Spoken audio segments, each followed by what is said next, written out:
The motives for betrayal may be different, but the fate of all traitors is similar. There is either a public trial, shame and death, or a sentence. Another option is that the life of a traitor becomes like a game of hide-and-seek, with constantly changes names and places of residence.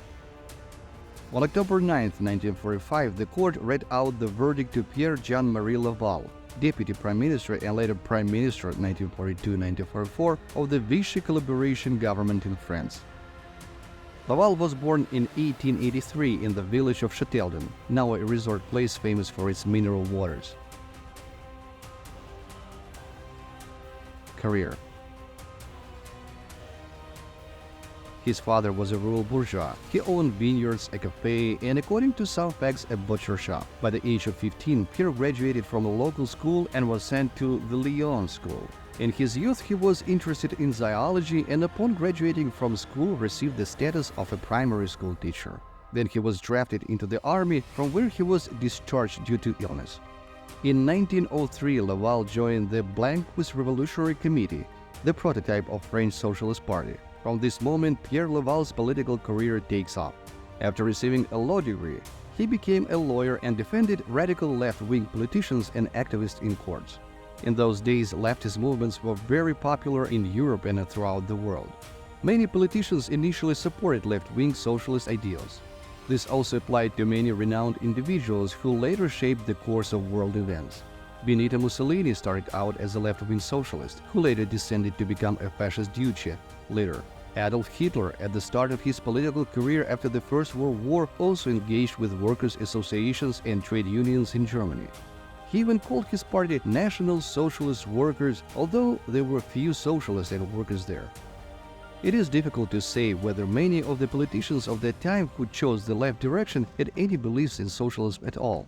Maybe in his youth, Laval had a sincere belief in socialist ideals. However, in the course of his political career, Pierre quickly lost them and adopted bare pragmatism and conformism, as many of his other colleagues did. Laval's first ministerial post was as Minister of Public Works in the government of the socialist Paul Painlevé. The bourgeoisie quickly realized, especially after the October Revolution in Russia, that it was better to grease the hands of leftist leaders and activists so that they would protect the masses from any radical actions, that is, from repeating the Russian experience. Time passed, passion for socialism among the bourgeois intelligentsia began to decline, and many political figures in Europe who in their youth were keen on issues of socialist justice began to rule. Former left socialist Pierre Laval also began to lean to the right, to put it mildly. Laval's career was on the rise. Minister in several governments, twice prime minister in the 30s, although not for long. During the 30s, the socialist Pierre Laval slipped into the positions of the Italian Mussolinists and the French future Vichists. As already mentioned, Pierre did not have any firm convictions. He quickly realized that conformity was the most reliable belief for him. Since today not just the right, but the extreme right fascists and Nazis are in favor, then we should deal with them, the former left-wing activist Laval reasoned. Thus, the former socialist and internationalist Pierre Laval embarked into the path of a collaborator and fascist henchman. In 1940, he took the post of Deputy Prime Minister in the far right, essentially pro-fascist government of Philippe Pétain, after the surrender of France to Hitler's Reich. After the war, one of the French publications wrote about Laval that he personifies the corruption of the French left, whose political career easily moved from participation in the Socialist Party to collaboration with the Nazis. The article noted that Laval's gradual drift from leftist movements towards cooperation with the fascists began back in the 30s. Even Pierre's name, which is written the same from left to right and from right to left, has become, according to journalists, symbolic, as expression of his spineless opportunism.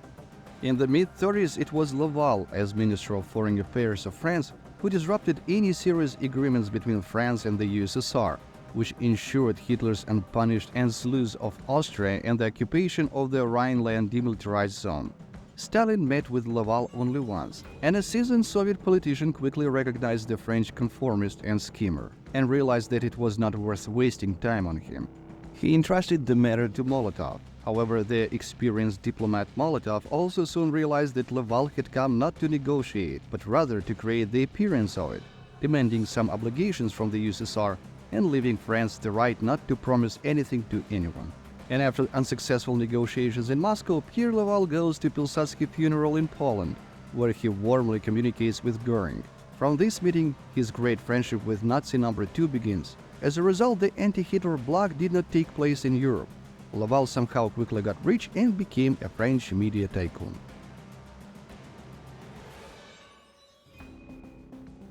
Under occupation.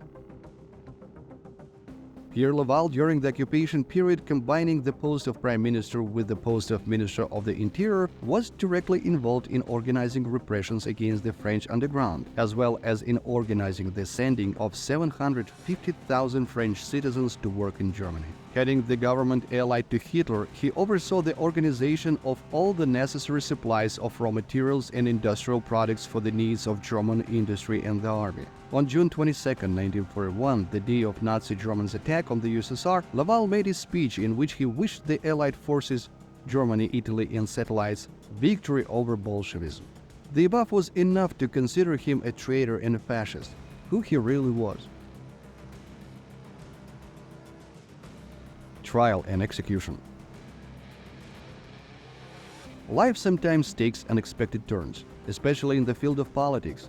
So with the former socialist Laval, who became a French fascist and was assassinated in 1941 by student Paul Collet, 1920-1995, a convicted monarchist and Catholic retrograde.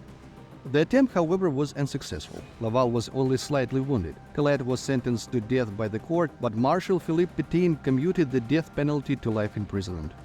Collet survived the war and lived to be 75 years old, but Laval had to face the consequences for his involvement with fascism.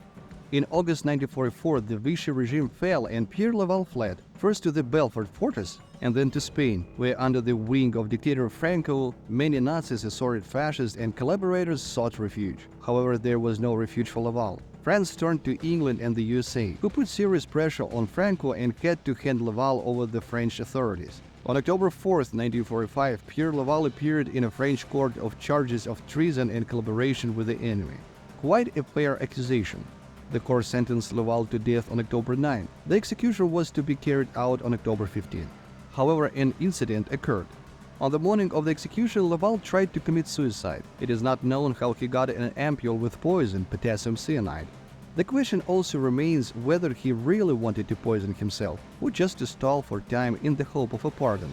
Be that as it may, the poison turned out to be weak. Laval had his stomach washed out, treated a little, and then shot anyway. A well-deserved result for any traitor. French President de Gaulle, in his memoirs, wrote about Laval.